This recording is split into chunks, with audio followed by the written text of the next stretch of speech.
Morning to all of you students. आइए हम अगला टॉपिक पर बात करते हैं और वो बहुत रोचक टॉपिक है मूल्य संवर्धित कर, वैल्यू एडेड टैक्स के रूप में अप्रत्यक्ष कर। प्रत्यक्ष कर तो आप दे चुके, अब अप्रत्यक्ष कर कैसे अप्रत्यक्ष कर लगते हैं आइए जानते हैं। ठीक है, मूल्य संवर्धित कर, वैल्यू एडेड टैक्स के रूप में अप्रत्यक्ष कर।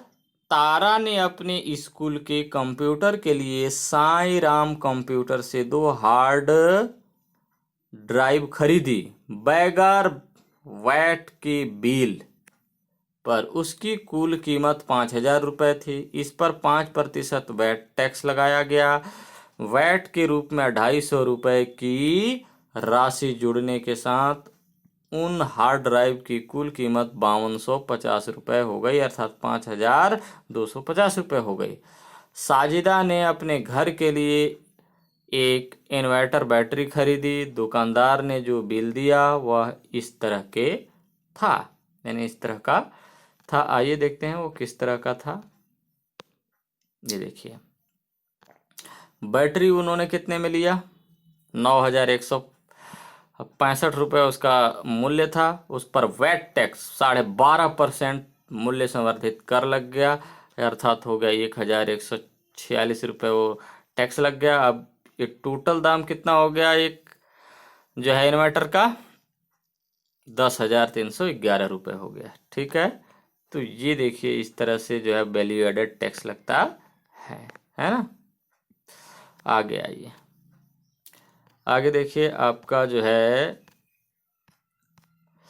प्रीति ने एलपीजी सिलेंडर खरीदा, लेकिन बिल में वैट 0% था। ऐसा इसलिए क्योंकि दिल्ली में एलपीजी पर कोई वैट टैक्स नहीं लिया जाता।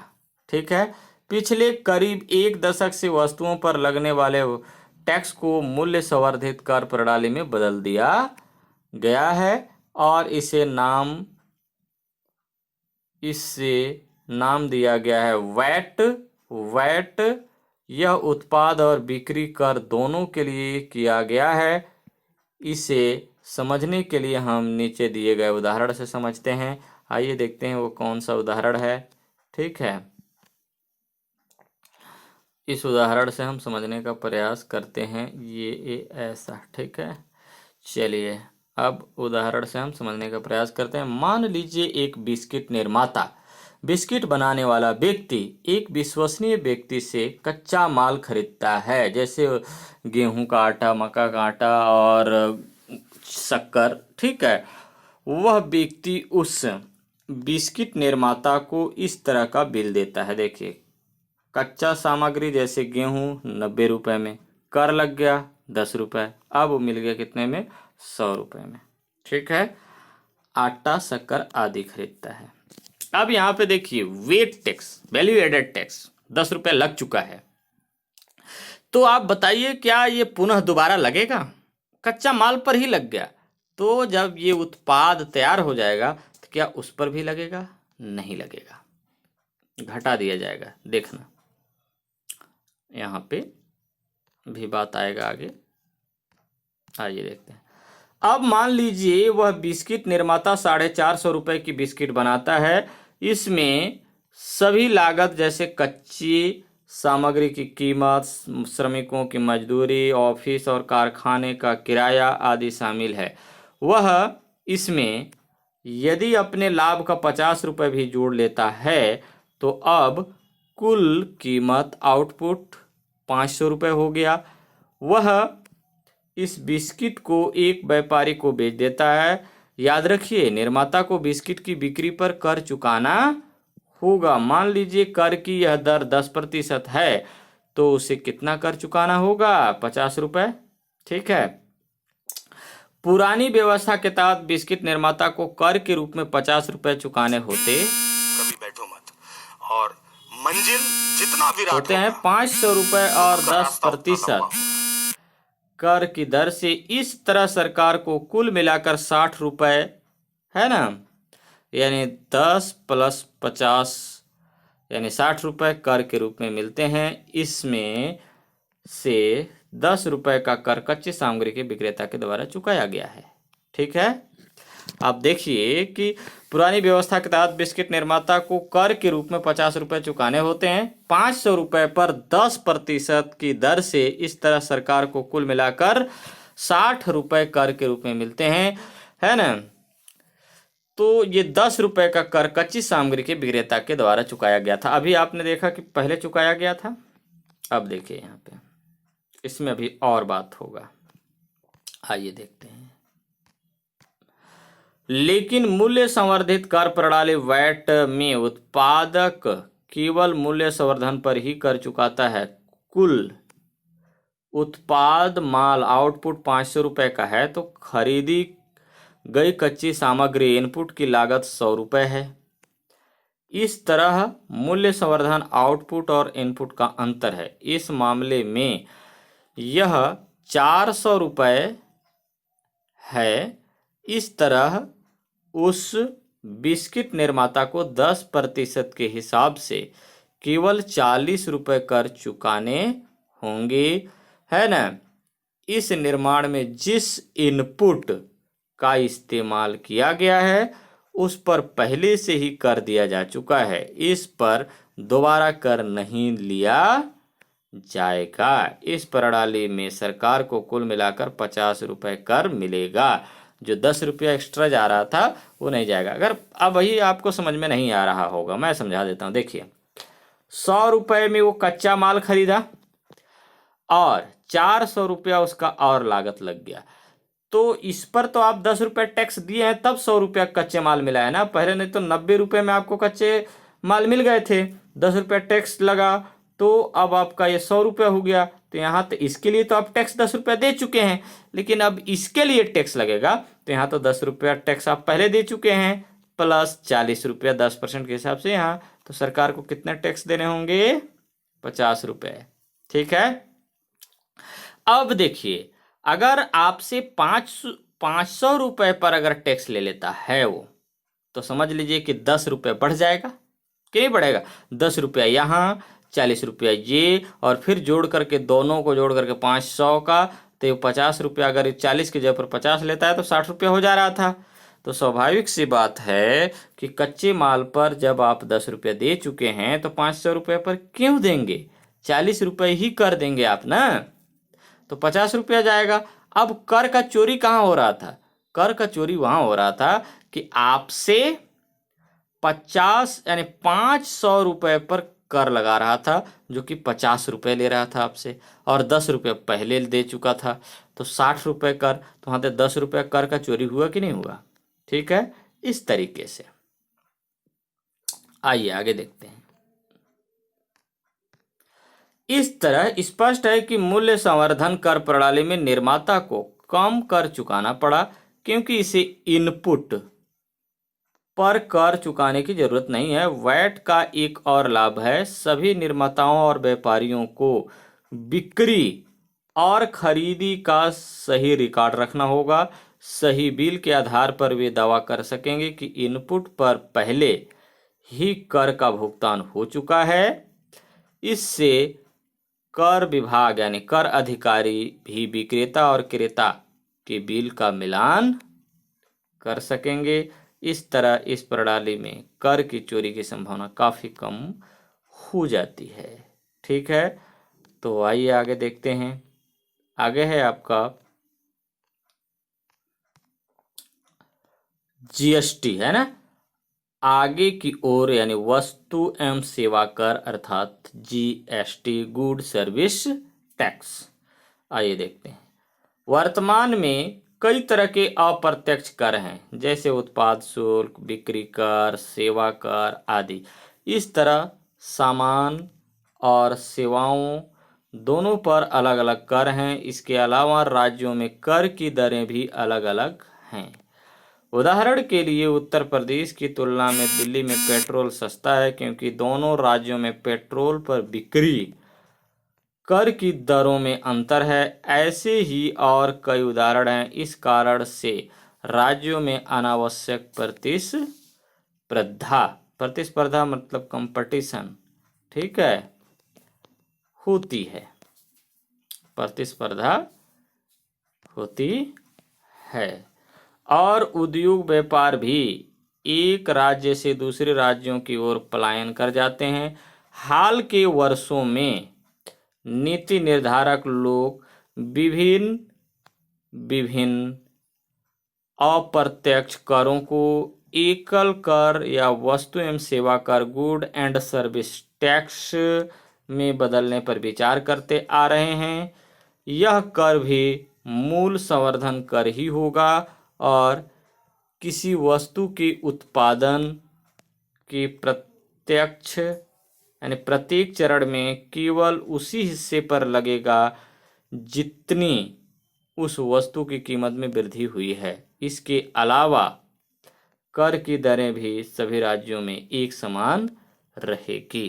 ठीक है, तो ये क्वेश्चन बहुत इंपॉर्टेंट है। मूल्य संवर्धन कर के बारे में आप क्या विचार, आपका यानी आपके क्या विचार हैं, चर्चा कीजिए। ठीक है, ये परीक्षा में पूछे जाते हैं, हर बार परीक्षा में पूछा जाता है, इतना इंपॉर्टेंट है।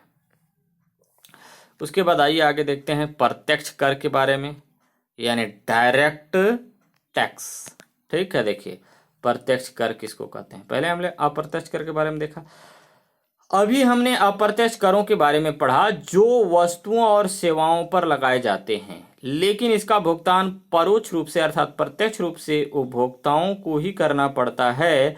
लेकिन कुछ कर ऐसे भी हैं जो व्यक्तिगत रूप से सीधे सरकार को देने होते हैं। ये कर व्यक्ति की आय या कंपनी अथवा व्यापार से होने वाली आय पर लगता है, होने वाली आय पर क्या होता है, लगता है।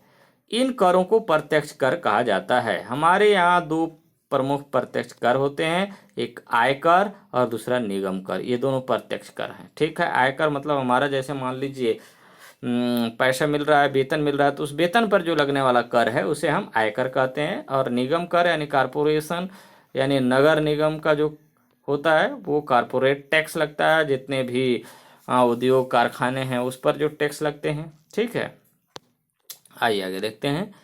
ये आपका जो है कारपोरेट टैक्स में कारखाने या व्यापार करने वाली कंपनियों को निगम कर या कारपोरेट टैक्स चुकाना होता है। यह कर इन कंपनियों को अपने सभी खर्चों या कच्चा माल, कर्मचारियों के वेतन को काटने के बाद अर्जित आय पर देना होता है। आयकर अर्थात इनकम टैक्स व्यक्ति की निजी आय पर लगाया जाता है। आय के कई स्रोत हो सकते हैं, जैसे वेतन, भत्ते और पेंशन। इसके अलावा कोई व्यक्ति बैंक में रखी जमा राशि पर भी ब्याज अर्जित कर सकता है। अपने किसी व्यक्ति को यानी अपने किसी संपत्ति को किराए पर देकर भी वह आय प्राप्त कर सकता है। इन सभी आय पर आयकर देना होता है। ठीक है, आगे देखते हैं। ये आयकर एक निश्चित आय से अधिक आय की राशि पर देनी होती है। आयकर कुल आय का एक निश्चित प्रतिशत होता है। जिनकी आय जितनी अधिक होती है उन्हें उतने ही अधिक आयकर का भुगतान करना होता है।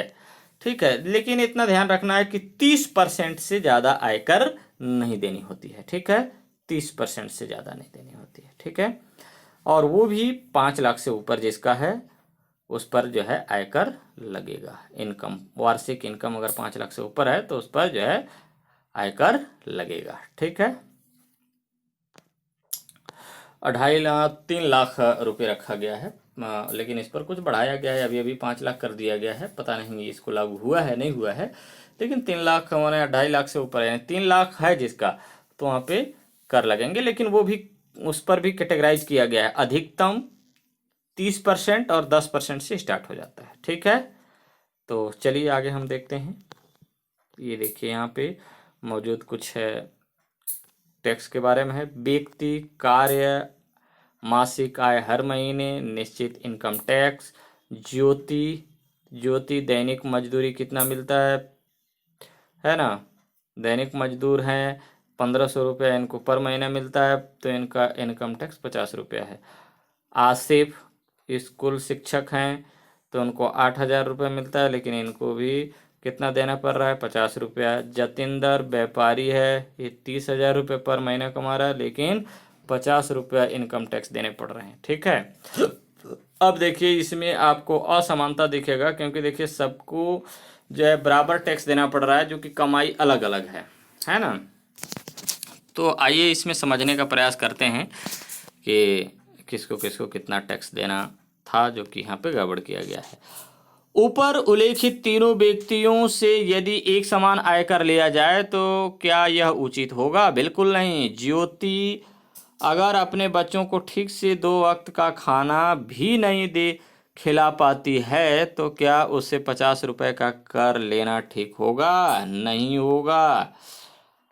अब आप सोच सकते हैं कि हर व्यक्ति की आय का एक निश्चित प्रतिशत कर के रूप में ले लिया जाए, लेकिन क्या यह भी उचित होगा? मान लीजिए प्रत्येक व्यक्ति अपने आय का 10% हिस्सा आयकर के रूप में देता है।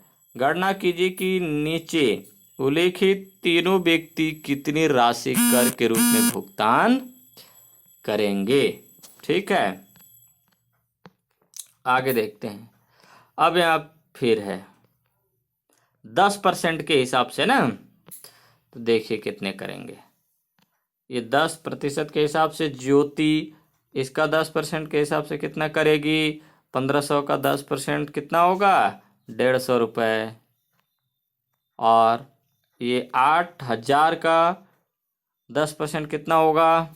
8,000 का 10% मान लीजिए कि ये 8,000 रुपये है। 8,000 का 10% यानी 10, नीचे 100 लिखिए, 0,000,000 80 रुपये। कितने? सॉरी 800 रुपये। उसको टैक्स कितना चुकाना पड़ेगा? 800 रुपये। 30,000 वाला का 10% चुकाना है तो कितना चुकाएगा ये? 3,000 रुपये। कितना? 3,000 रुपये। ठीक है, तो इस तरह से अलग अलग टैक्स चुकाने का जो है, जिसका जैसे इनकम वैसे टैक्स चुकाएगा। ये सही तरीका है। ठीक है, ये आपका क्या है? सही तरीका है। आइए आगे देखते हैं। उपयुक्त तालिका को देखकर हम यह कह सकते हैं कि सभी व्यक्तियों से एक ही दर से कर लेना उचित नहीं है, क्योंकि सभी यानी अभी भी ज्योति के पास अपने जीवन यापन के लिए पर्याप्त पैसा नहीं बचेंगे। हो सकता है कि आसिफ के पास भी अपने घर के मरम्मत के लिए पर्याप्त पैसे नहीं हो, लेकिन जतिंदर से 20% आय कर ले लिया जाए तब भी उसके पास बुनियादी ज़रूरतों को पूरा करने के लिए पर्याप्त धनराशि बच जाएगी।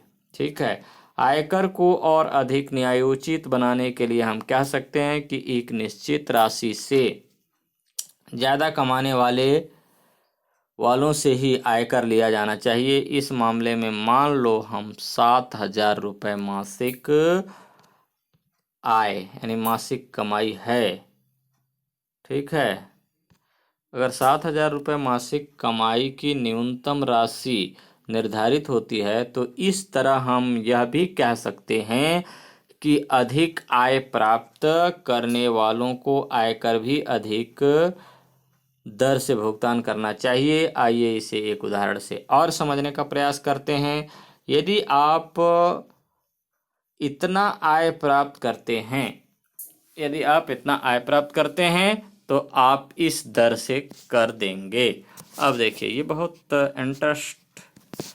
इंटरेस्टिंग फैक्ट है। देखिए 7,000 रुपये आप कमाते हैं तो आप आयकर नहीं देंगे, 0%। अगर 7,001 रुपया से 15,000 रुपये तक आप कमाते हैं तो 10% आपको क्या देना होगा? आयकर देना होगा। 15,001 रुपये से 25,000 रुपये तक आप कमाते हैं तो आपको 20% का कर देना पड़ेगा। ठीक है, और 25,000 रुपये से ज़्यादा कमाते हैं तो आपको 30% की दर से क्या देना पड़ेगा? जो है यानी कर देना पड़ेगा। प्रति महीना अगर आपका इस तरह की सैलरी है तो आपको ऐसे ऐसे कर देने पड़ेंगे, टैक्स देने पड़ेंगे। ठीक है, ये है। अब देखिए यहाँ पे एक अगला आ गया, और गणना कीजिए कि प्रत्येक व्यक्ति को कितना आयकर चुकाना होगा। अब गणना कर देते हैं। देखिए, ज्योति को तो देना ही नहीं पड़ेगा क्योंकि 1,000 रुपये, 6,000 आसिफ को भी नहीं देना पड़ेगा, 20,000 मतलब इसको 20% देना पड़ेगा। तो इसे जो है 20,000 में 4,000 रुपये इसका कहाँ चला जाएगा, टैक्स के रूप में चला जाएगा। ठीक है, ऐसा जतिंदर के पास से 20% लिया जाएगा। अब आगे देखिए, यहाँ पे आयकर के बारे में बताया गया। आयकर 12%, निगम कर 21%, सीमा शुल्क 9%, उत्पाद शुल्क 14%, सेवा कर 10%, बिक्री कर 25%, अन्य अप्रत्यक्ष कर में 9% कर लगेगा। ठीक है, निगम कर सबसे ज़्यादा है, सॉरी बिक्री कर सबसे ज़्यादा है ना। सरकार द्वारा संग्रहित कर, सरकार द्वारा संग्रहित कर, आइए देखते हैं। प्रत्यक्ष कर से यानी निगम कर से 21% और आयकर से 12% सरकार लेती है पैसा। ठीक है, टोटल कितना ले ली यहाँ पे, 12 और 21 हो गया 33%, तो उसका हो गया प्रत्यक्ष कर। ठीक है, अब अप्रत्यक्ष कर में देखते हैं, जैसे सीमा शुल्क लगेगा, उत्पाद शुल्क लगेगा, बिक्री शुल्क लगेगा। इस तरह से यहाँ पे जितने दिए हैं, 2 को छोड़ दीजिए आप, बस ये आयकर और निगम कर ये प्रत्यक्ष कर हैं दोनों, बाकी सब क्या है, अप्रत्यक्ष कर। सीमा शुल्क लगेगा, उत्पाद शुल्क लगेगा, सेवा शुल्क लगेगा, सेवा कर लगेगा, बिक्री कर लगेगा, अन्य अप्रत्यक्ष कर लगेंगे। ठीक है, कुल मिलाकर के ये कर लेने का जो है अलग अलग, ये आप यहाँ पे नंबरिंग करके भर सकते हैं ना उसको, सेवा कर, उत्पाद शुल्क, बिक्री शुल्क, है ना। ये इस तरीके से जो है यहाँ पे आप भर सकते हैं उसको। ठीक है, और जोड़ सकते हैं, 100% कर आ जाएगा।